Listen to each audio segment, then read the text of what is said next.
Welcome to the third module of our mini course, Unmasking Depression, your existential psychoanalytic toolkit. In this video, we're going existential, delving into the philosophies of Jean-Paul Sartre and Friedrich Nietzsche and their impact on our understanding of depression. Before we dive in, let's make it crystal clear. This mini course is not a replacement for therapy. It's an educational tool to boost your understanding. Remember, seeking professional help when needed is essential. This module will cover 3 important topics, including defining what existentialism is, briefly explore Sartre's book on being and nothingness as it pertains to depression, as well as a brief synopsis of Nietzsche's nihilistic view in association with depression. Let's start with the legendary Jean-Paul Sartre. Sartre, a French existential philosopher, believed that depression often stems from the human condition. He thought that our existence is filled with anguish and despair because we have to make choices, and those choices come with responsibility, which includes accepting the consequences of our actions. Additionally, he noted that there is a significant difference between one's idealistic self and one's realistic self. Sartre believed that if an individual's realistic and ideal self were more or less in line, then the individual will feel a sense of satisfaction in their life. However, if an individual's idealistic self and realistic self do not align, and there is a gap between the two, then despair sets in, inducing feelings of hopelessness, meaninglessness, and a projection of this despair into the future. Sartre famously said, "Man is condemned to be free." In the context of depression, this means that the burden of freedom, the weight of our choices, can lead to a sense of hopelessness and despair. When we're confronted with the void of existence, we might feel lost and very overwhelmed. And this really isn't uncommon. But Sartre didn't leave us in the dark. He also believed that embracing our freedom and taking responsibility for our choices can be empowering. So, from an existential psychoanalytic perspective, fighting depression involves confronting your freedom and discover your meaning and purpose in your life. But of course, that's easier said than done. But wait a second. In Module 4, we will talk about putting these theories into practice. Now, let's shift our focus to Friedrich Nietzsche, a German philosopher whose ideals also resonate with the realm of depression. Nietzsche wrote a book called The Will to Power. He believed that depression often arises from the suppressing of our inner desires and instincts. When we deny our true selves, we risk falling into a state of nihilism where life seems meaningless and hopeless and empty. People might view this as an internal void that they can't fill. Nietzsche's insights tell us what to tackle with regards to depression, that we should explore our authentic desires, ambitions, and values. Nietzsche believed that the masses, this is regards to society, has screwed it up royally. And this is the only way to live a life of free limits and free of despair, which involves embracing your own personal growth.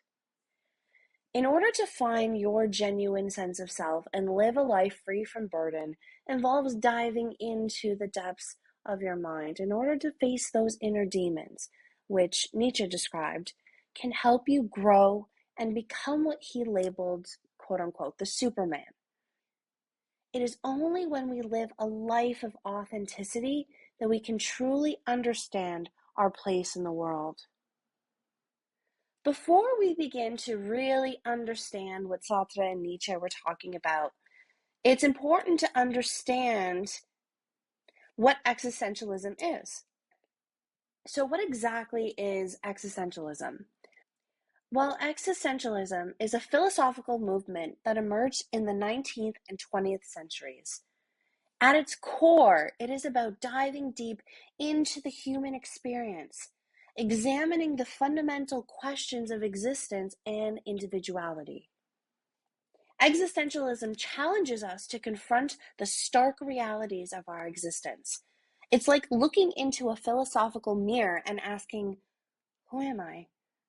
What's the meaning of life? What's my purpose here? These questions can be pretty daunting, but they're vital for understanding how existentialism relates to depression and just overall personal growth. Depression, as many of you know, is more than just feeling sad. It's a profound and often overwhelming experience. From an existential perspective, it can be seen as a profound clash between our natural longing for meaning and the realization that life doesn't always come easy with answers and live up to our expectations. You see, existentialism points out that we're responsible for creating our own meaning in life. When depression strikes, it's as though that responsibility becomes a heavy burden. Nietzsche, for example, talked about the will to power and our need to overcome life's challenges. Depression can make this feel impossible, trapping us in a cycle of hopelessness. Sartre, on the other hand, discussed the concept of bad faith, and not in the religious sense, but he spoke about where we hide from our true selves and the choices we need to make. Depression can feel like a never-ending tunnel where this quote-unquote bad faith consumes us, making it difficult to embrace our freedom and our responsibility. So in summation, existentialism, as explored by these philosophers, Sartre and Nietzsche, highlights the profound connection between the human condition and depression. It reminds us that in the face of life's uncertainties and absurdities, we can still have the power to seek meaning, face our choices, and transcend the depths of depression. This perspective offers a unique path to understanding depression by encouraging us to confront our life's existential challenges head on. Remember, in the darkest of moments, there's still room to find light and meaning in your journey. And that's something worth exploring. Now, let's dive deeper into the world of Sartre. Sartre's existentialism is like a mental treasure chest for understanding the complexities of depression. Imagine for a moment that you're Sartre and strolling through a Parisian cafe, pondering the meaning of life.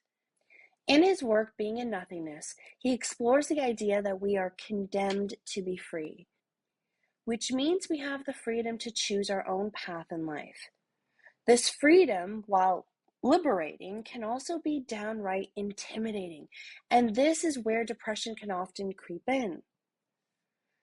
Sartre suggests that depression can stem from the anguish of this profound freedom.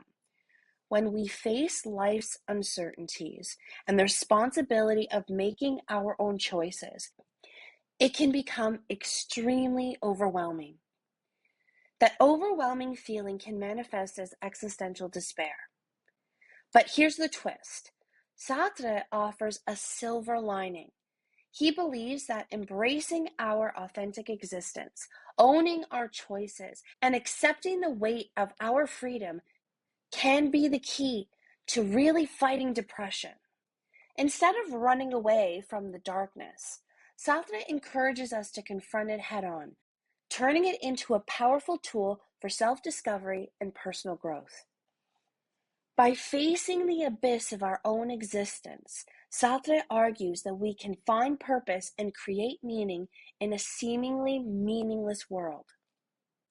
In this way, an existential psychoanalytic approach can be incredibly effective in helping individuals like you understand their depression and transform into a catalyst for self-fulfillment.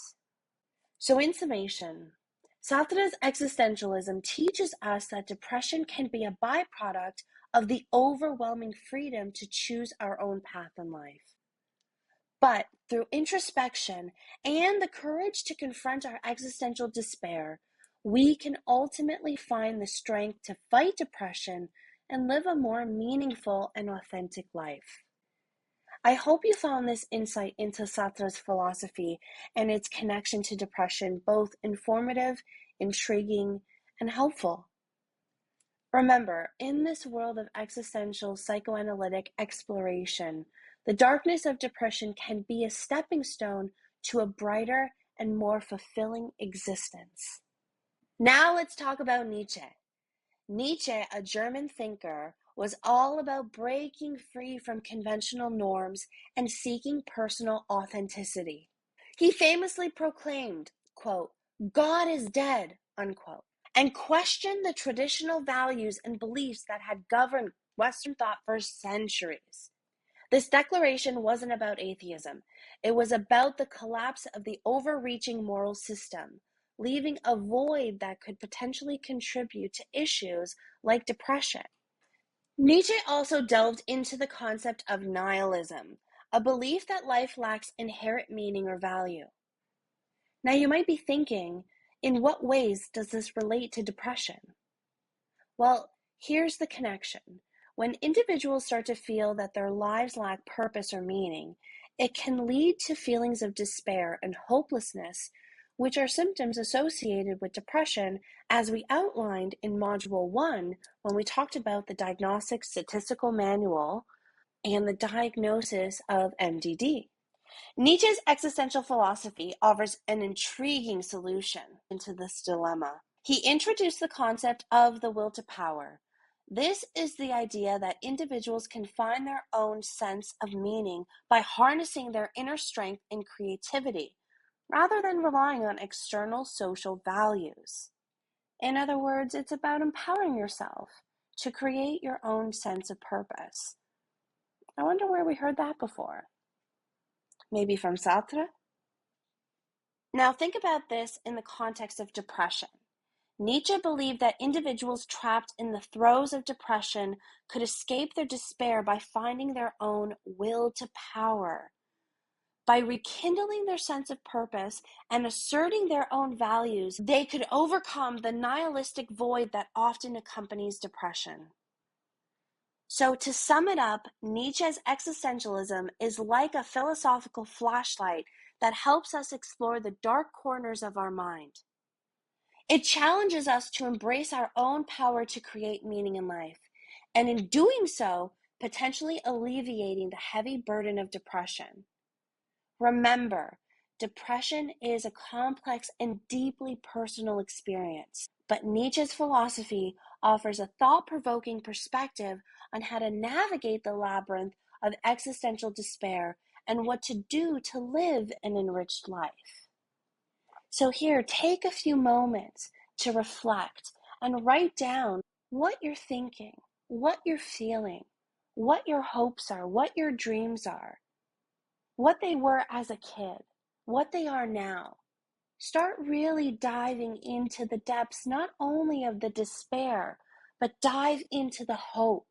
Think about you and what you really need to have this enriched life. So in this module, we've explored the existential works of Sartre and Nietzsche and connecting their insightful philosophical work to the depths of depression as an existential crisis in the search for personal meaning. For your reading pleasure, as I did in the previous modules, here is a list of references that I've used. If you are interested in doing more research, you can pause here and you can take note of all of these resources, and you can certainly read The Portable Nietzsche if you'd like, and you can read other works by Nietzsche, The Will to Power, or by Sartre, Being and Nothingness.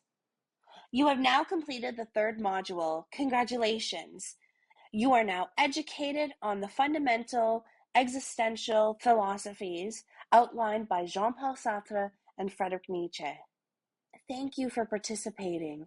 In the fourth module, we will explore now how we can put all of this together into action and what the practical application looks like.